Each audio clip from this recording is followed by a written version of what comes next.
Witam serdecznie fanów Blendera. W dzisiejszym krótkim poradniku chciałbym Wam zarekomendować nowe możliwości odszumiania scen renderowanych w Cycles w Blenderze wersja 2.90. Popatrzcie, tak wygląda scena z 4 próbkami. Widać potężny szum. Teraz uruchomię moduł automatycznego odszumiania. Co się stanie? Szum zniknął natychmiast.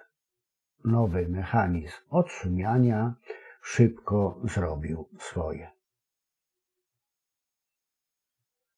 Technologia odszumiania w nowym Blenderze bazuje na mocy procesora i mocy karty graficznej.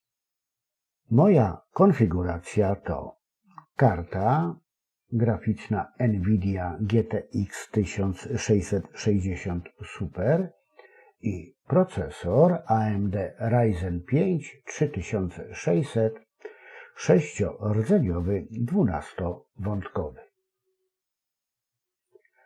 Renderując dowolną scenę w Cycles, mogę bazować na sile obu procesorów lub na sile każdego z nich osobno, stosownie konfigurując Blendera. To wielka zaleta. Mogę też decydować, ile próbek ustawię lub ile czasu poświęcę na wyrenderowanie pojedynczego obrazu lub sekwencji obrazów do animacji. Zalet tego mechanizmu redukującego szum chyba nie muszę więcej podnosić. Wszystko widać jak na dłoni. Dziękuję za uwagę.